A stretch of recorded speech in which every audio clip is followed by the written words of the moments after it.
balcony.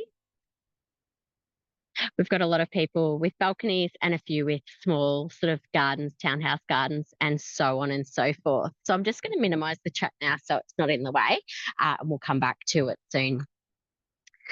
So, what do we do when we just don't have the kind of space that we're used to having? Well, in Merribeck, you've got a few different options. There's obviously community options. So there's compost hubs, so community sort of people in the community have got together and made hubs for compost and kind of share where they place their compost. Unfortunately, there was a site called Share Waste that's now closed down, but it was a great resource for sharing. You know, if you've got a compost bin and people can bring compost to you, or if you're looking for a compost bin and you want to bring compost to them, that's closed down. But we do have the Compost Community Facebook group where people can actually chat and say, hey, I've got a bucket load of bokashi. I'm in Brunswick. Anybody want it?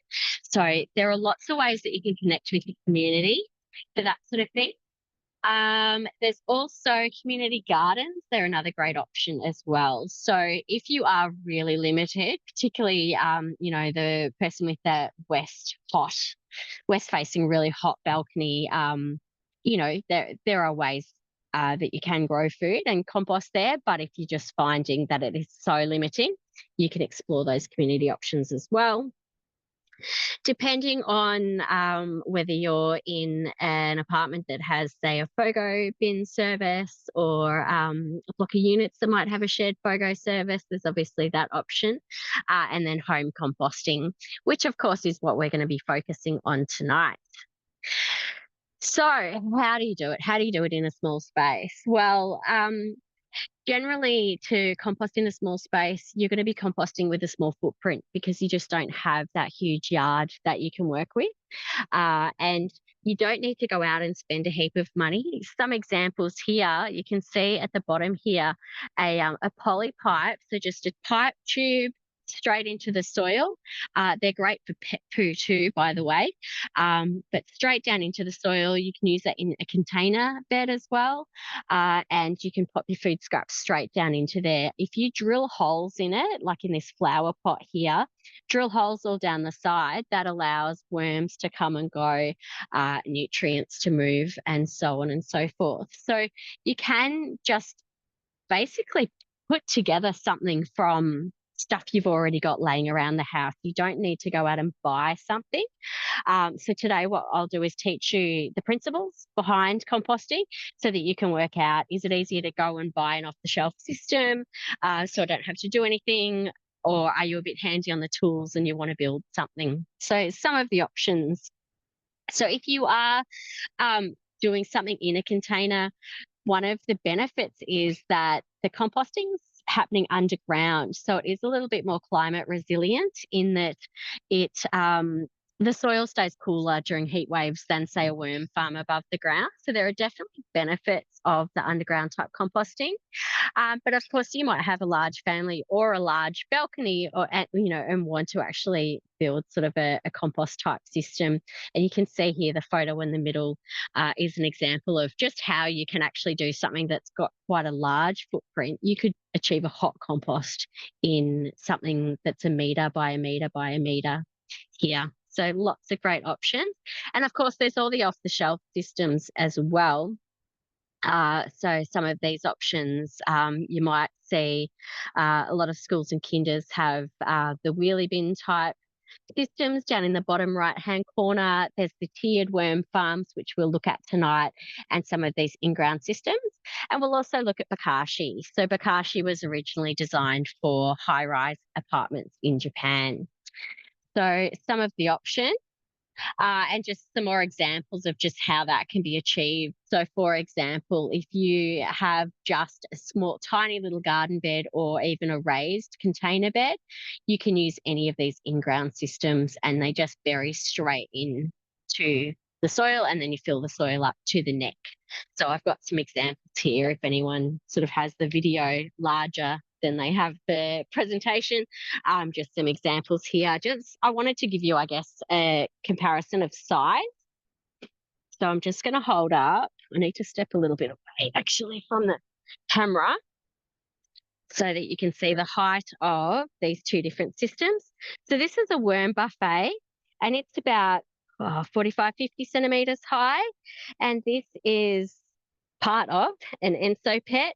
You can see it's not quite as tall. So depending on how deep your garden bed is, you can have a system that, is the right depth. You can have a taller system and just have it sticking out at the top, but it will just tend to be a bit less climate resilient through those heat waves and things like that. Of course, indoor options, I mentioned bokashi, and I'll teach you all about what bokashi is in just a moment. But also, some of the smaller worm farms now have been designed to be able to be used indoors. So I've got one here today. You can see it in the bottom right-hand corner, and also behind me here with a watermelon skin sitting on top. That's ready to go, so I can teach you how to use that. But they're nice compact systems that will fit neatly in a laundry, in a carport, somewhere like that, that's kind of out of the way. And the lid does tend to be quite effective in stopping vinegar flies and things from flying all around the house. But of course, if you do get to a stage where you have vinegar flies and you lift the lid in the house, then you'll have them in the house. So what we're going to do tonight is look at some of these composting fundamentals to prevent those problems from happening, so that if you are composting indoors, you don't end up with any of those issues. So how do the different compost systems work? So first of all, worm farms. Worm farms are a cool system. Think of a worm farm a bit like a car with your pets in it. The worms are the pets. They're not something that you go and sit in the hot sun. You want to keep them nice and cool, so that you don't cook your pets. And the worms do a lot of the composting. So the worms will eat the food down, and they will turn that food into beautiful, rich vermicast, or it really just looks like potting mix or soil. And that is essentially how the process works. But what you will also have happening in there is beneficial microbes, so fungi and bacteria.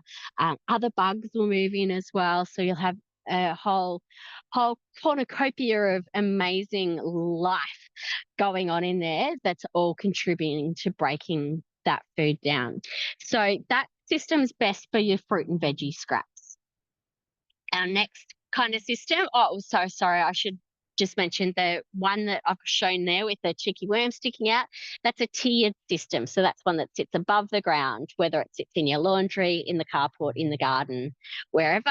It sits above the ground. And then the one pictured below is an in-ground system. So it's one that you bury up to the neck and you just have the lid sitting above the ground. Compost bin, obviously very limiting if you've just got a balcony. If you do have a very small garden, like a courtyard, you can definitely make it work with a large compost bin. And how compost bins work, if you're using a system about the size of the one pictured here, which is your sort of typical off-the-shelf compost bin, it will work very similar to a worm farm. So in a perfect world, compost is really fast because it gets really hot, because you have all this amazing bacteria called thermophilic bacteria, and they eat everything down, and they eat it down really fast. And then once that's eaten down, the worms move in, and you're talking, 2-3 weeks to having beautiful compost. That doesn't happen just in a regular standard compost bin. A regular standard compost bin is too small to achieve that heat. So it is going to work very similar to a worm farm, but the addition of the extra size allows you to put more in it. So whilst in a worm farm you're putting in, just fruit and veggie scraps, in a compost bin like that, you've got a lot more real estate. So you can add in sticks and twigs and the bedding from the guinea pigs. You can add in your autumn leaves, all that sort of thing. So you've got a lot more room to work with. So that's the main difference in a small garden situation with a compost bin. And finally, bokashi. So how bokashi works. Again, it's a living system, but not in a way that you can see. So what happens in a bokashi system is you have this airtight bucket. You put your food scraps into the bucket, and you can put in any food scraps. You can put in meat, dairy, science experiments from the back of the fridge, you name it, that can all go in bokashi. And then you add an activator. The activator looks a bit like sawdust. Bring that right up to the camera.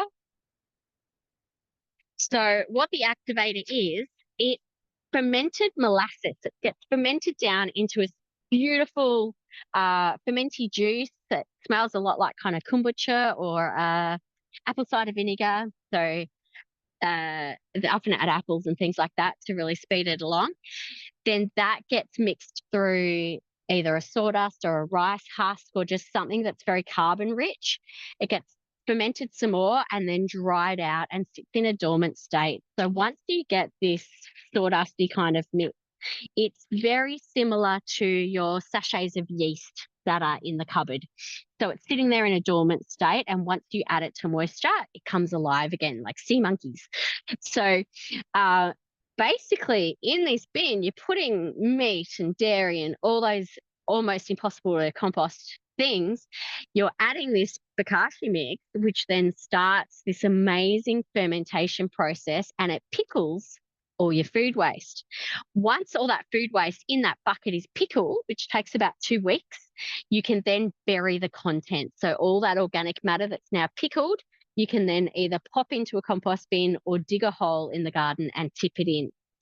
So in Japan, obviously, where this was invented, they obviously have access to community gardens or a communal garden area where people can empty their bucket. That's not always so easy for people in apartments in Greater Melbourne. So if you don't have access to a dirt area in the soil where you can bury the content, then bokashi might not be the right system for you, but it's definitely one to consider because it is an absolute superhero. And of course, I've chosen a green looking superhero, but seriously, it's Batman or Superman, not Robin. But it had to be green. So an incredible superhero of a compost system because it can take any food stuff at all. Even, after having a roast, you might have the chicken carcass, you might have the bones, the works. That's fine. That can all get buried in the garden. So even if you just have, say, a wine barrel, I used to dig my bokashi just into a wine barrel, and it did its magic in the wine barrel, and I grew my herbs in the wine barrel. But because all I had was the wine barrel, every time I wanted to bury the bokashi, I'd have to dig out all the plants on top, pop them down beside the wine barrel, dig the hole, tip in the bokashi, cover the hole back over, and then put all my plants back in. It's not best practice. Best practice is obviously giving all that soil a chance for the nutrients to distribute because they are very potent before you put plants straight back into them. But when you're limited, you break what rules you have to break to make it work. But what I found when I was doing that, because I only had the wine barrel, each time I'd just move around a quarter of a way through the wine barrel. And by the time I went to bury my third lot of bokashi, the amount of worms in there absolutely blew my mind. As a professional worm farmer, I had never seen so many worms. So I'd been breeding worms in worm farms for years. And then all of a sudden, without even trying to breed worms, I had just quadrupled my population without even trying. It was amazing. So it certainly really opened my eyes to what is going on with the soil. And it's a lot like us having probiotics and kombucha and kimchi and all those fermented things for gut health, soil health, very much reliant on those same things because they're full of yeast and good bacteria and all these amazing things that make the world go round. So 3 different systems. They all work in slightly different ways and different, I guess, pros and cons for small, medium and large gardens. For small gardens, if you're on a balcony and you have no access to any soil at all to bury bokashi or to use used compost, then a worm farm is going to be your best bet, because it is so easy to give away worm castings. It's not funny. And you can just put them into your pot plants and things like that. And worm juice, of course, get the kids to sell it and make a bit of pocket money. So it's really easy to move on that end product. Whereas with bokashi, it's a lot harder. You kind of, unless you have someone like me living in your street, it's really hard to say, hey, I've got this bucket of stinky fermented goo. Would you like it? I'm jumping up and down saying, yes, yes, yes. But most people would be like, oh, no, thanks. It's a bit odd. So yeah, it depends on your situation. So we'll have a look at that in a sec as well. To work out what system's going to best suit you.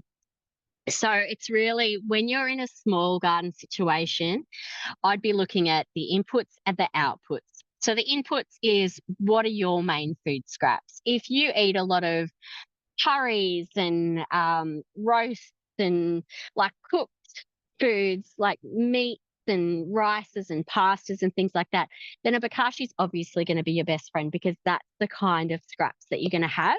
If you have a mostly vegan diet, then a worm farm's going to be smooth sailing. All the systems can take a mostly vegan diet. So what are the main sorts of foods that you're throwing out? So, are you doing big cook-ups and you've got thousands of carrot tops every so often because you make massive pots of soup? Or, what is it that you're throwing out? That's your first question to decide what system is going to work best for you. And then what outputs do you want? Are you in a situation where you can use compost?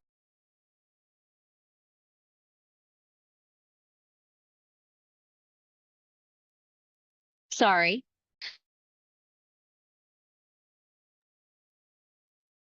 I don't know how much you missed. For some reason, my thing keeps muting. Um, hopefully you didn't miss too much of that. So depending on what output you have, what waste you're throwing out, that helps you determine what system's best for you. So it's really just, if you've got sort of the more meat, cooked food type diet, then a bokashi is really your best friend. But other than that, most foodstuffs can go into all systems. And then the outputs, do you want to have castings or compost that you can then use in the small amounts of garden that you do have, or do you have no garden at all, in which case a worm farm probably is best for you, because it's just so easy to give away worm castings and the worm juice. So there's really no wastage at all. Of course, there's other factors as well, your lifestyle, what do the kids want to do? If you've got kids, worms are always fabulous.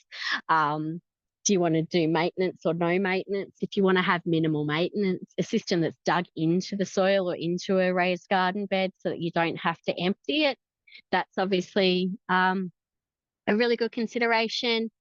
Budget, of course, you can make them, as I showed you in the early slides, you can make them from pretty much anything. And pet poo, like if you've got pets, you might want to have a separate system for pets that's maybe sunk into existing garden bed, so that you're not handling it too much as well.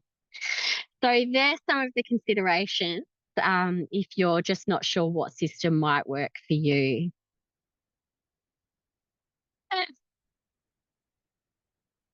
Now, what about worms? I always get asked, should I buy worms for my compost bin? Should I buy worms for my raised garden bed? Should I buy worms and just put them in my veggie patch? I would generally say no, don't buy worms unless you're buying a worm farm. I wouldn't worry about buying worms at all, because if you build it, they will come.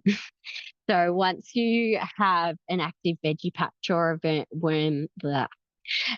veggie patch or a herb patch, or like a small amount of garden bed that has, nice healthy soil in it and lots of organic matter, worms are just going to come. So you don't need to add them. You're really just throwing money at it for no good reason. Otherwise, wouldn't add them to compost. Again, compost, if it's working really slow and really cool, the worms will just come. They'll just find their way to it, do their thing, and then leave if the conditions aren't right. But if you do manage to build a larger system that gets hot, that's not great for worms anyway. Um, so if you are starting with a worm farm, whether you're buying one or building one or restocking an old one, you only need to start with about 1,000 worms. Now, 1,000 worms will fit in my hand. 1,000 worms it doesn't look like much. It's about 200 to 250 grams of worm, and they will eat half of their body weight in a day.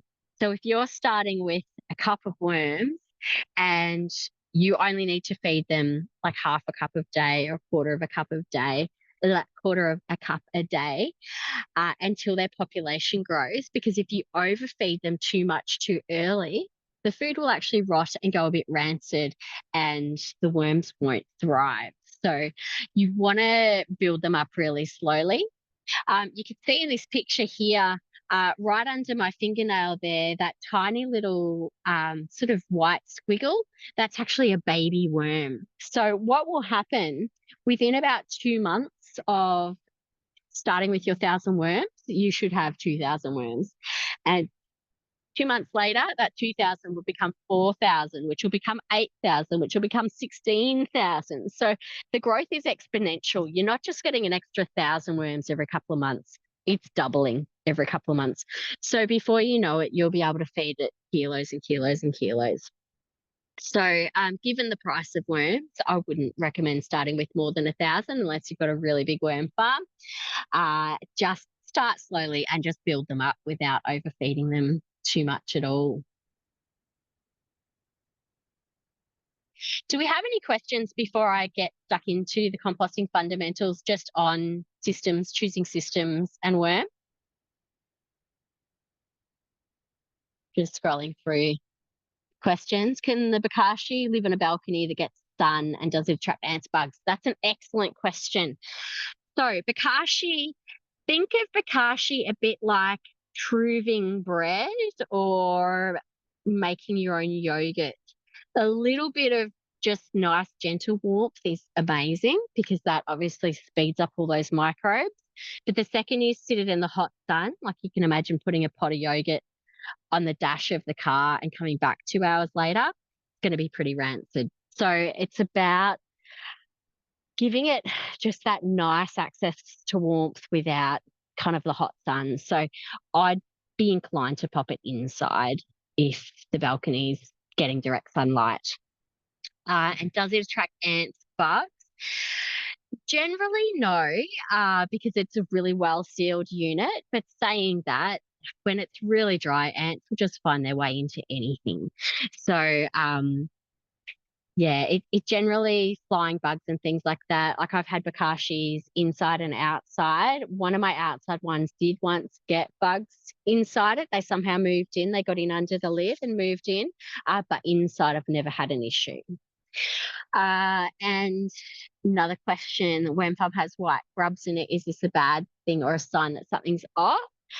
The white grubs, I imagine, are probably vinegar fly larvae.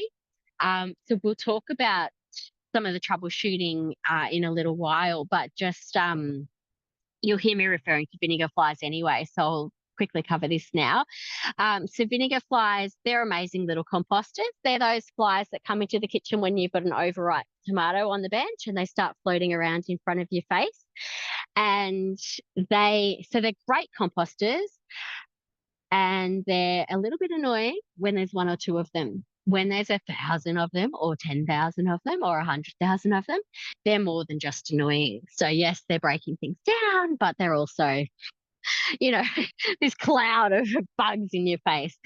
So if their population is huge, it generally means that, or one, the conditions are good for them, but they are particularly attracted to not just food breaking down, but acidic environments and really wet environments. So if you find that the vinegar flies are going crazy and you've got them in the thousands to the point where you lift the lid and get a face full, generally I'd be looking at how wet the compost system is and therefore how acidic the compost system is. And we're going to look at the acidity in this next slide here. And someone's just asked a question about overfeeding. So again, good question, because we were just talking about the worm population. If you do overfeed your worms, you will get mold. So if you're getting to your worm farm or compost system and you lift the lid and all the food's just going moldy, the worms just aren't getting to it, then there's the supply is exceeding the demand. So the supply of food is exceeding the demand that the worms have for the food. So you do need to back off on that food a little bit. So definitely cutting back on how much you're feeding them until their population grows is one thing you can do. Another thing you can do though is just cover everything up. So when you put food into a worm farm, cover it with a bit of hessian or an old towel, or even just dig a little hole in the soil, put the food in, and then cover it over. That just helps prevent mold from growing as well. So there's some good ways to start. And I've got behind me, I've got the watermelon. We just had the watermelon for school lunches. So that's all cut up. So that's just the watermelon skin. And then in here, our dogs had that Leica pet food, which comes with all these amazing woolen sheets. So this is just the wool off the Leica from the Leica boxes, which I just sit on top of the contents inside the worm farm. So when I go and add this watermelon, you can see it's really wet. I'll turn that upside down and pop that in, but I'll lift up that woolen stuff first, put this down, and then put the wool on top, and that just helps suppress mold.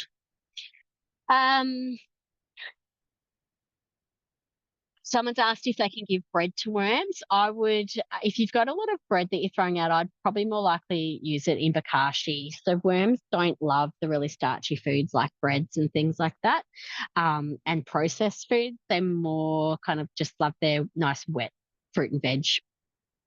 That's a safer way to sort of keep the worms healthy and happy. All right, so I'll come back to some more questions shortly. So we'll look at composting fundamentals. I can feel mosquitoes biting me, so if I start slapping, it's not Tourette's, it's just the mozzies are coming out. So we have our two acronyms, ADAM and ANT, of course.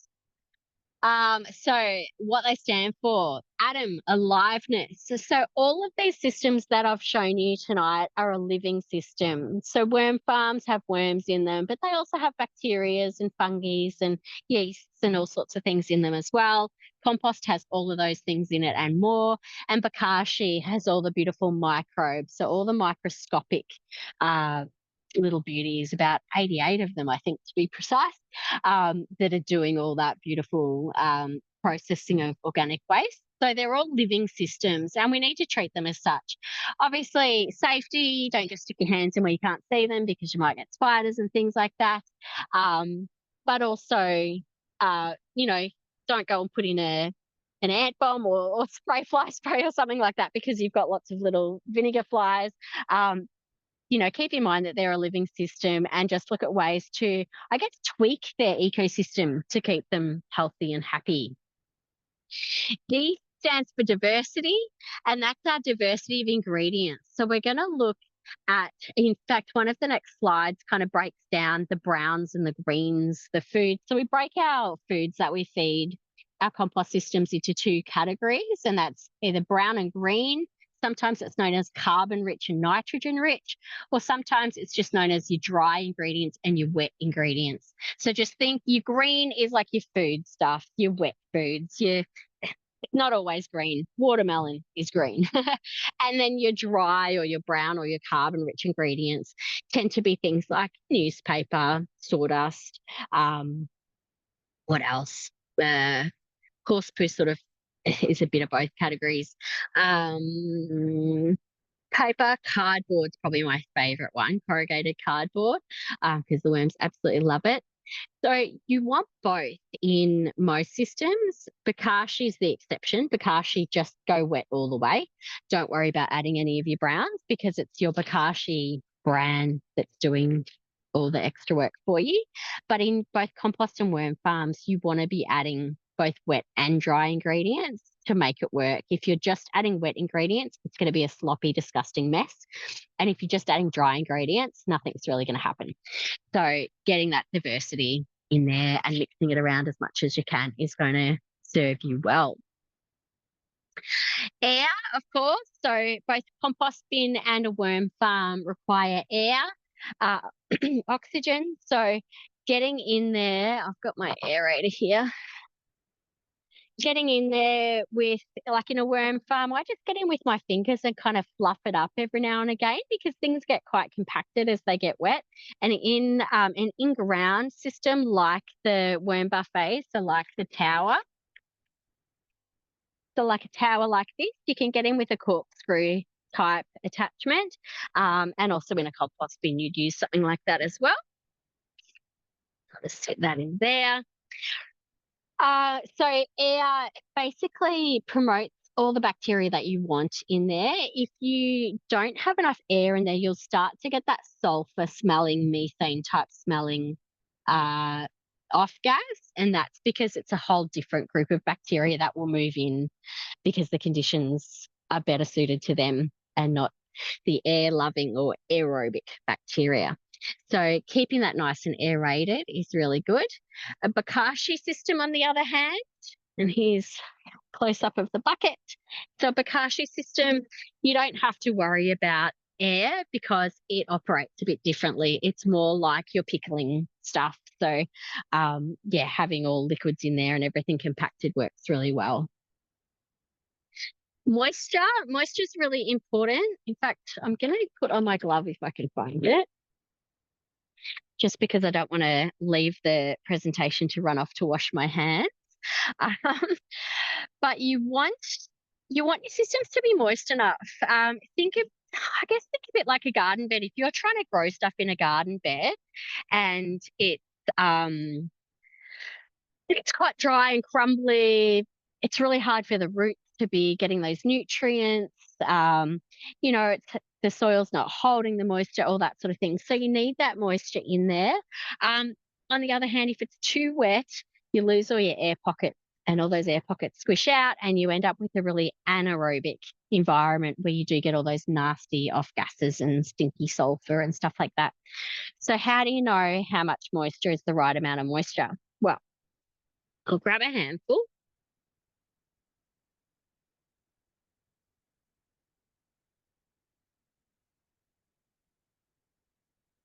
I should have grabbed 2 gloves,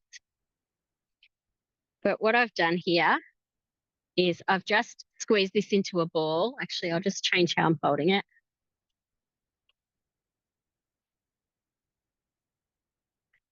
And you can see it's holding its own shape. So I've made a ball and it can sort of hold its own shape like a chocolate truffle.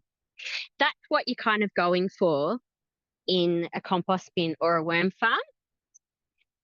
If you're squeezing it, and sorry, just put dirt all over my seat. If you're squeezing it and moisture is just running down your arm, then it's too wet and you're probably going to be losing all those pockets of air. If it's too dry and you make that ball but it just crumbles and falls apart, then it's just not as effective. So to make it more wet, rather than adding water, I add wet ingredients. So that's a day that we say, oh, we're going to have watermelon for dinner, kids. Because something like a watermelon skin is the ants' pants for adding moisture to the system. So with my worm farms that go out to all our school incursions, at the end of term 4, straight in with a watermelon to get it through the start of summer. So adding moisture-rich foods is a really good way to do it. If you don't want to add moisture-rich foods, say you're about to go on holidays or something like that, and that's just going to rot, or you don't have enough worms that will eat all that, you can soak cardboard and then add the cardboard wet. So adding wet ingredients rather than just pouring in water serves you well, because pouring in water will just wash out the worms. It'll wash out the babies. It'll squish all your air pockets and things down. Whereas adding the wet ingredients, the worms are going to move that moisture around where they need it. So that's sort of our moisture levels for for compost and for worm farming. For bokashi, it's not so strict. Wetter is better. I wouldn't be going too dry on bokashi. So I'd be running that a bit more like a stew. Think about your pickled onions, they're floating around in all that vinegar. So you want it to be nice and wet so that all that beautiful microbial activity can be penetrating into all the different parts. of the food waste. So our next part of the acronym, and the first one is amount. So we discussed this a little bit in some of the questions in terms of amount of food. So the amount of food, if you're feeding worms, is to feed them about half their body weight a day. So 200 grams of worms, you'd feed them about 100 grams a day. But that obviously is going to double every couple of months. So you want to just start slow, but then increase it as they seem to be getting through it. Increase it, increase it, increase it. They won't eat what you put in that day. They will, basically, there'll be a lag effect. So you'll put food in and they'll be eating last week's food before they get to this food because they won't eat anything living. And when you put in veggie scrap, it might be scraps to us, but to them, it's still a living thing. So it's not until that decomposition process just starts, that's when they'll go in and start to eat those things. So if the level of food that you're putting in there seems to be consistently going down the right amount, then you're probably feeding them about the right amount. If you find that every week when you go to add more food, there's still lots of food in there and it's going moldy, then you probably want to back it off a bit. Excuse me. So that amount. Now, amount with bokashi, one of the common questions I get is how much bokashi do I sprinkle in? So the bokashi, the bokashi bran its job is to inoculate the content. So it's a bit like, adding your yeast to your bread mix before you turn it into the dough. How much do you add?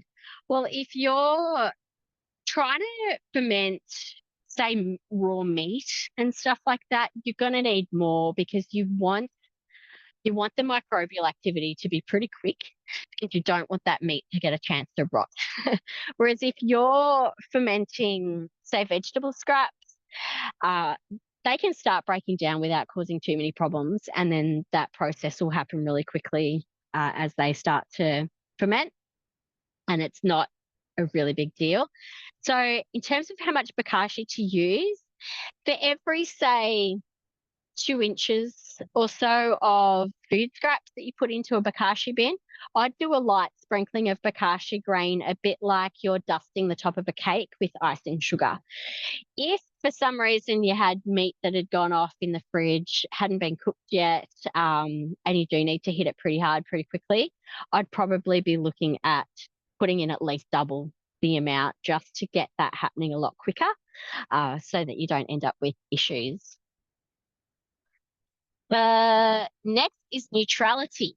So our pH scale, generally soils, are around about a 6 to 7 on the pH scale, so fairly neutral, slightly acidic. What you'll find is most foodstuffs are quite acidic. So tomatoes, I think, are about a 5. Our skin's about a 5. So most fruit and veg, fruits especially, will start to increase the acidity of your system. And as your system gets more and more acidic, those vinegar flies will move in. They'll love it. They'll love it a bit more. They'll tell their friends. They'll have babies. And it'll kind of keep compounding. So what you're always trying to do is neutralize that acidity as you go. How do you neutralize the acidity? You add your browns. So your greens are quite acidic. Your browns are generally more alkaline or neutral. So even just cardboard or losing my words here, like wood shavings, things like that, they're all quite neutral. They're generally about a 7, and that just seems to help bring that acidity back to a more neutral state. If you're finding that you're really struggling with acidity and it is becoming quite acidic, you eat a lot of fruit, then you can add something that's quite alkaline like dolomite, garden lime, that type of thing.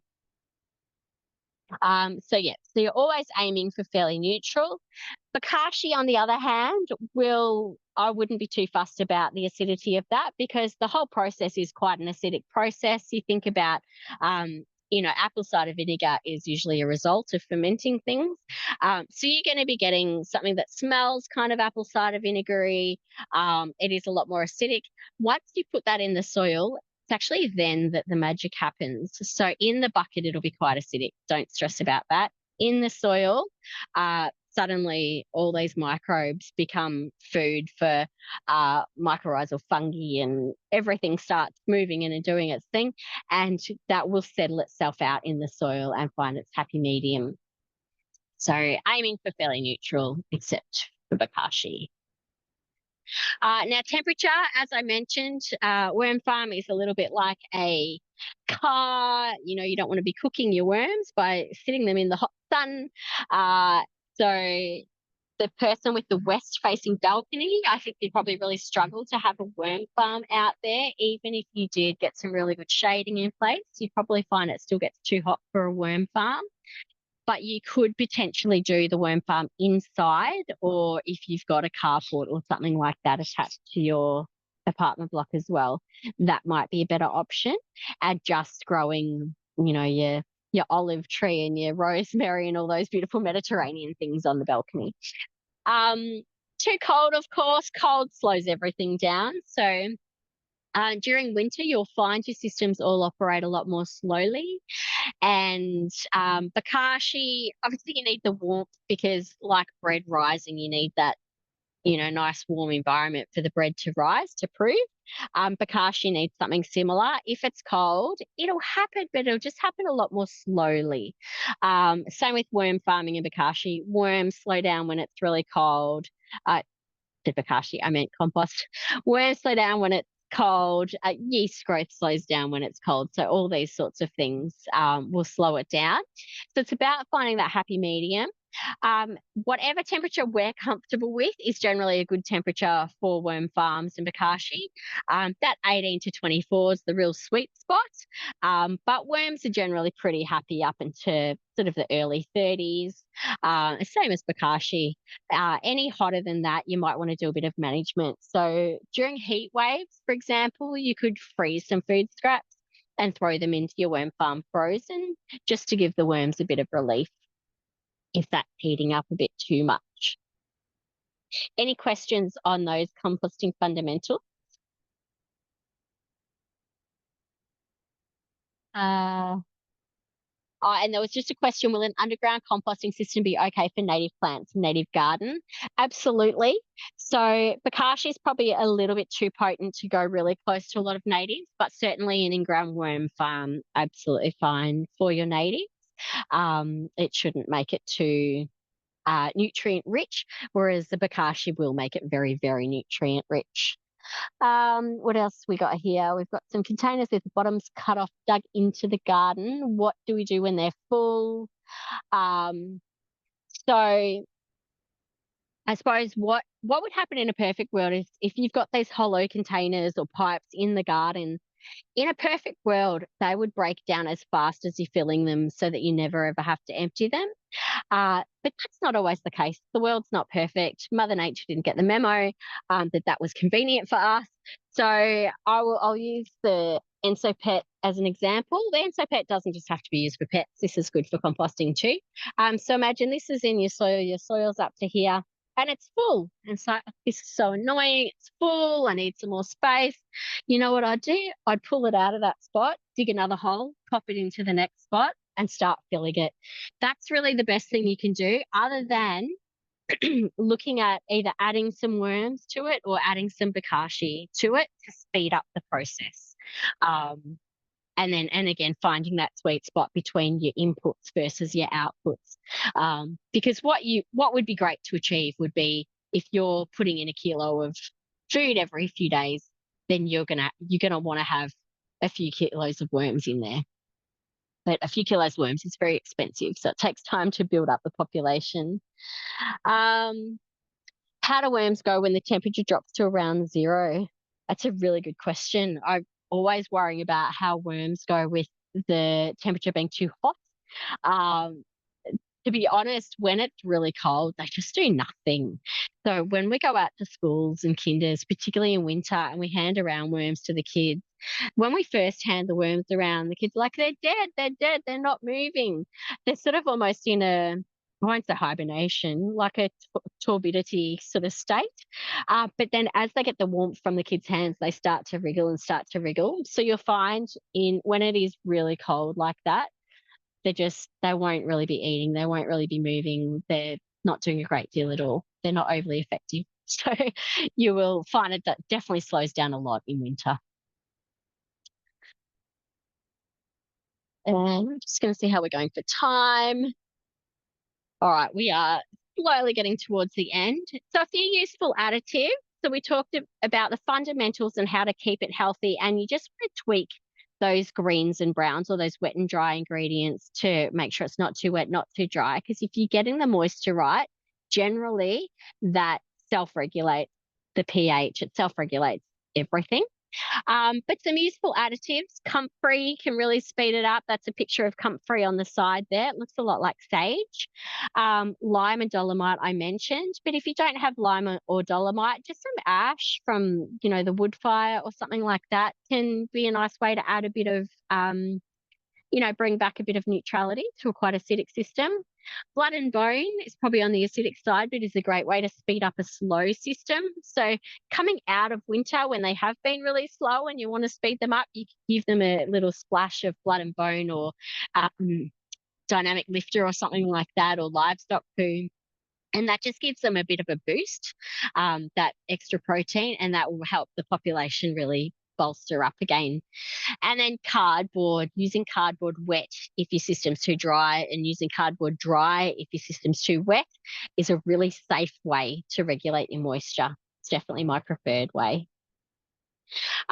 Just a breakdown of the browns or dries versus your greens or wet. I would generally do about 2/3 of the greens or wet to 1/3 of the browns or dries, just to keep the system moving. If the system's just that little bit on the dry side, it'll just be a bit slow. So just having it slightly on that more wet side, you'll get a bit more action. And the colour's a bit deceiving because something like coffee grounds, they look brown, but they're very high in nitrogen, so they'd actually be technically a green. So don't worry too much about the colour. Just think, are they wet ingredients or are they dry ingredients? And that's the best way to kind of divvy up those two categories.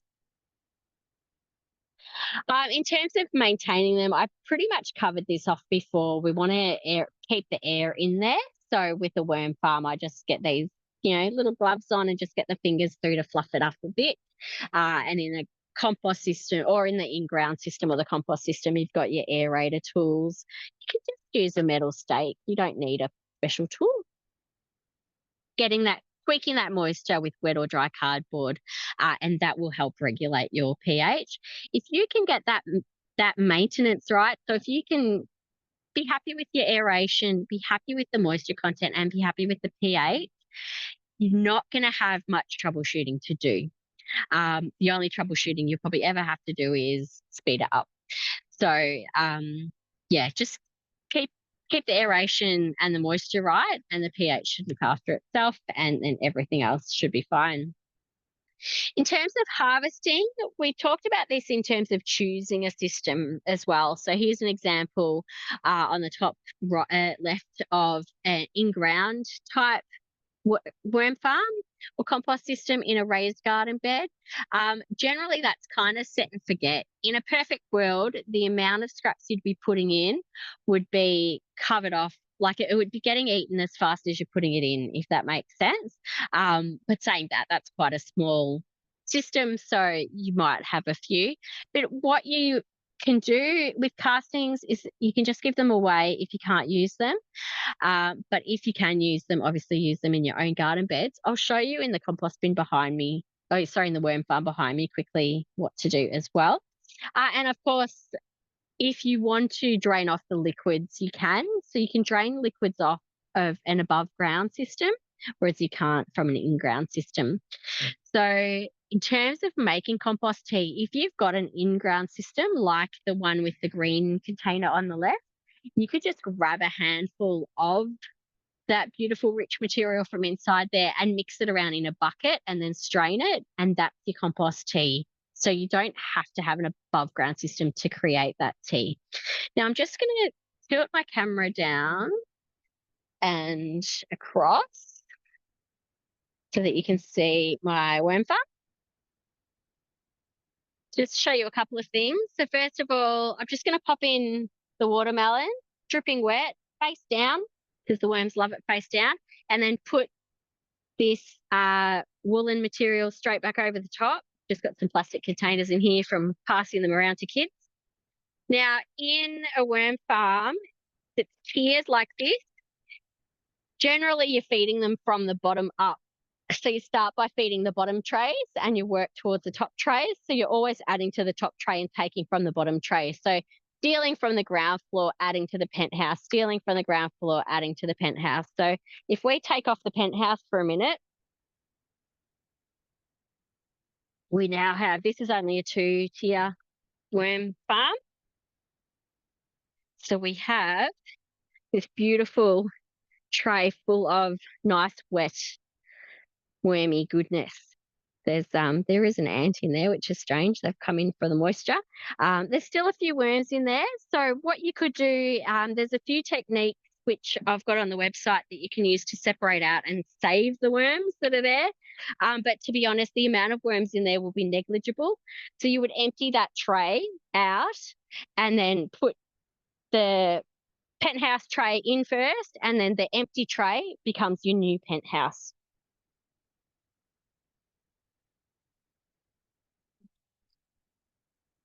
So that's how you would harvest them. Any questions about the harvesting? Oh, there's a couple of questions actually. Let me just dive in because we've only got a few minutes left. Why do I prefer cardboard to paper? Cardboard's corrugated, so it has all these beautiful air pockets in it, which are amazing. It's generally not bleached. It's that nice brown colour. The texture is really good, so it holds its shape really well, whereas paper can just, if you wet a heap of pieces of paper, you end up with this big, solid, matte thing of paper, and the worms can't get into it. So cardboard has got a great consistency for worms to be able to get in and wriggle around and eat it and do their thing. They love eating corrugated paper. Am I okay with citrus and onions in the compost? Yes, I am. So in a worm farm, don't go crazy in a worm farm, but just balance it. So if you are putting in small amounts of citrus or onions in your worm farm, you want to make sure you're counteracting the acidity with something alkaline. In a compost though, like in an actual compost bin, go for your life, because the worms will come and go, and as long as you're managing your acidity, you're fine. So you just keep tweaking the greens and browns to keep that happy. Do you need to aerate bokashi was another question. No, you don't. So just keep it nice and wet and let it just fester and do its thing in the bucket. And then when you tip it in the soil, that's when magic happens. Can I recommend any food not to put in a compost? I wouldn't put in chocolate. That's just a waste. But chocolate wouldn't compost very well. So no, look, most foods are pretty good. If you're a really confident composter, you can compost those difficult to compost things like meats and fishes and things. Most people in a backyard situation though just don't achieve the kind of heat. So I wouldn't recommend it to a beginner. But if you get to the point where you're kicking out really hot compost and you can create compost in 2 weeks or 3 weeks, then you can compost almost anything. But yeah, things like chocolate don't compost very well at all. And someone's worm farms in the laundry, they occasionally find a worm or two has escaped. So worms will escape. When it's really hot, they will dig down and they'll drown in the liquid tray. So when it gets really hot, you do want to every now and again go in and scrape them out of that liquid tray and put them back up on top so that they're in the right place. When it's going to rain, their instinct tells them, I'm a worm, I live in the soil, it's about to rain, my home's about to become saturated, I need to head up to high ground to be safe. And so in a worm farm, they don't know they're in a worm farm, they just instinct kicks in, I've got to get up. And so they get up, they fall out, and they land on the floor. So generally, it's because of the barometric pressure. They know that rain's coming, and that's just what they do. Sometimes if the worm farm gets a bit rancid, so if they've been overfed, worms will try to escape as well. And sometimes they just go exploring at night because they're nocturnal. Sometimes they just go exploring and somehow fall out. So it's not, you know, it's not uncommon for that to happen. If you have an exodus, obviously something's wrong with the worm farm, but generally it's just barometric things. You can leave a low wattage light on to kind of keep them in the worm farm, but it's probably overkill unless you're breeding really rare, hard to keep worms. I wouldn't be too concerned about the occasional escapee. Um, so troubleshooting, there's hopefully not a lot of troubleshooting to do, because if you're constantly tweaking that wet, dry, that's tweaking uh, your pH, that sort of thing. And if you're not overfeeding them, you're generally not going to have massive issues. But some of the common problems, mosquitoes, if it gets too wet, mosquitoes can move in. Worms, if you do accidentally cook them, they can just all die. So freezing some food scraps can be really helpful for that. Food going moldy, we've addressed. It's generally an overfeeding issue. Rodents, you're generally not going to get on balconies, although saying that, you never know.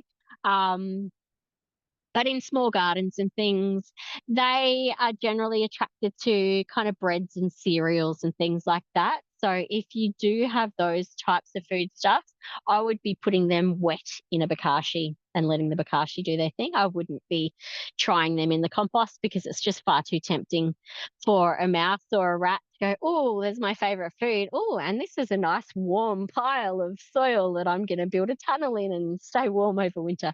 So, yeah, they're attracted to the warmth as well as the cereals mostly. If the system smells, generally something's wrong. So a worm farm, like if you pick up the castings and smell them, it shouldn't really have a smell, just an earthy smell. Same with compost. Bokashi, on the other hand, it will have that kind of apple cider vinegar smell. So any other smell, if you have like a sulfur smell or a rancid smell or a sewagey smell, anything like that, something's wrong. You've got the anaerobic bacteria in there. So to deal with that, you want to aerate it as much as you can. Aerating it is almost an instant fix for the smells, because it instantly encourages good bacteria to come in and do its thing and helps disperse the off-gassing. And then look at your moisture content. So generally, if it doesn't have enough air in the system, it's generally because the system's too wet.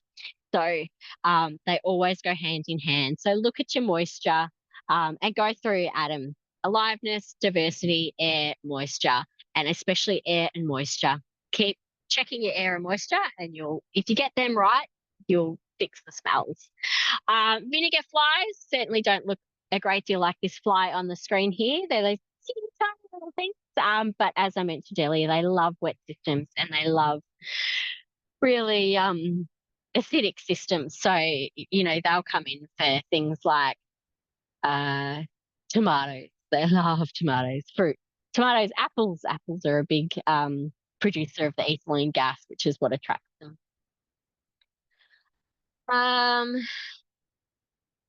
In terms of rebate, so on Marybeck's website, we've got the systems that are most suited to small gardens and apartments. We've kind of grouped them together so it's really easy to see.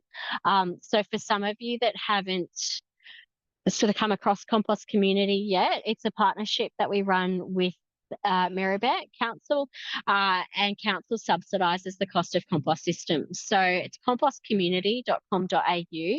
There are links straight from Council's website, and there's lots of different systems that are suited to different types of gardens. So this is the kind of collection, I guess, of systems that are well suited to, balconies, courtyards, and those much smaller spaces.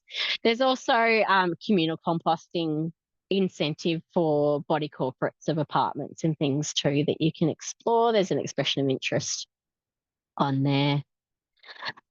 And again, lots of other resources on Compost Community too. So don't feel like you can't just go and download copies and screenshot and do whatever you need to do. The information's there for you to learn from and use.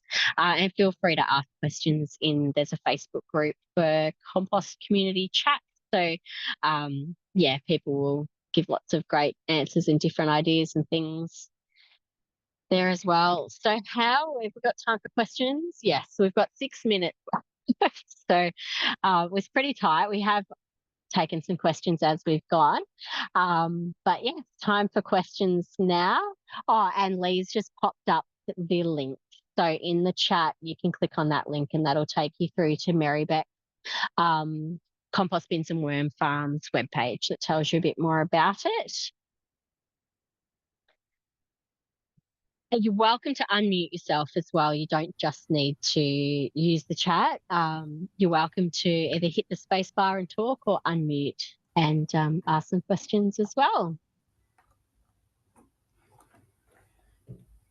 Looks like they were very efficient and asked along the way, Ella. Yeah, sounds good. Yeah, well, and it's a good way to do it because we sort of tackle them as we go when it's relevant. But yeah, if anyone's got any other burning questions, I'm here and willing to share. No questions, but that was great. And you've answered all my questions through it. So Awesome. thank you so much. No That's worries. Good feedback. Thank you. There's a question. For freestanding compost bins, is there a minimum litre capacity that you would recommend to maintain the heat? Yes. So if you want a compost bin to generate the kind of heat that makes a really fast hot compost, it needs to be 100 centimetres by 100 centimetres by 100 centimetres. So that's 1,000 litres or a cubic metre. That's what's going to achieve the heat. I've never achieved hot compost in anything smaller. So the 400 litre Getty bin, I've accidentally hot composted in that. But you can build something just with those wooden pallets, chicken wire, anything like that. So yeah, you're really looking for a metre by metre by a metre to get a hot compost happening.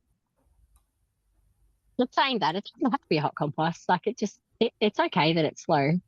Like if you make a mistake, you just go back, what happened there? And just tweak it and bring it back. Don't just throw in the towel. Gabriella had a question. Yes. It's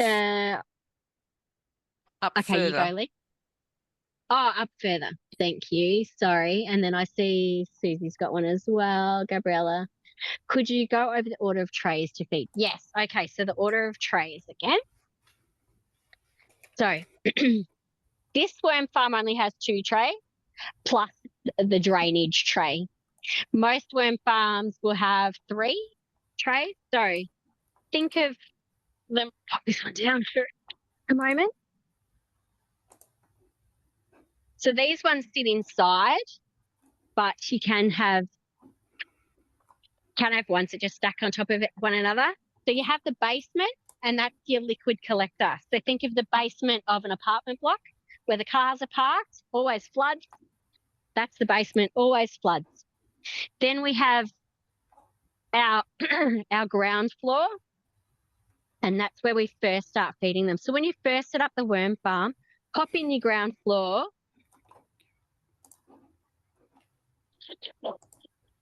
And then you add your worms to that and you start adding your food directly to that tray. And your, I was going to say template, your penthouse just sits on top empty, and then the roof on top empty.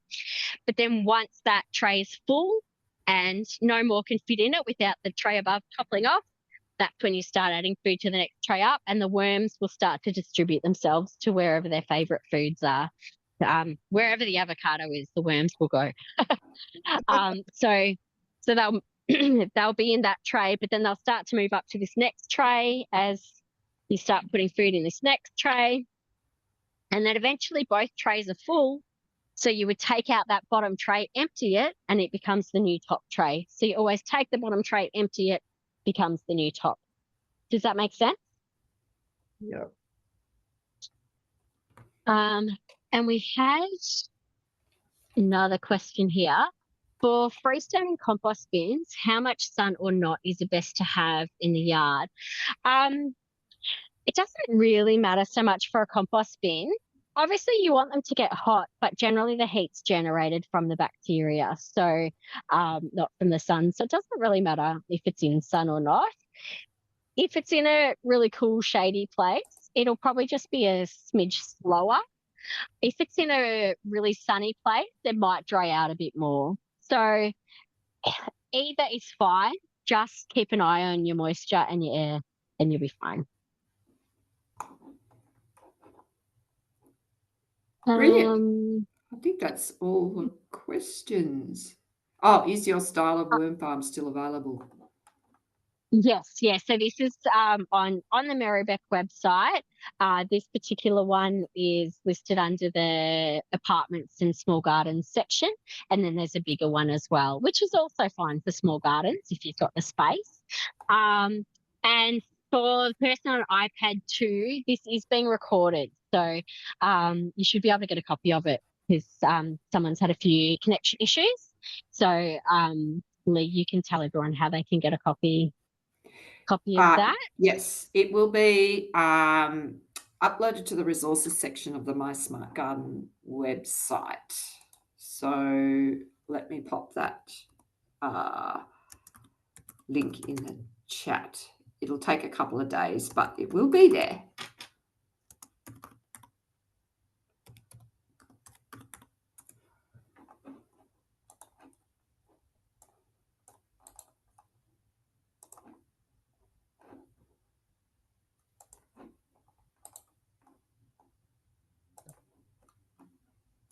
There we go. That's where it'll be. Awesome. Thank you. I'm just going to open it as well. We're right on browser. 7:50. Good timing. I know. How good was that?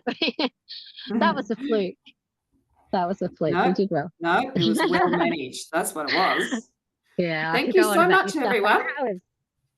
Thank Thanks for you. coming for along. coming. It's been great. Enjoy your night. Happy Very well composting. done. Yeah. See you. Bye. Bye.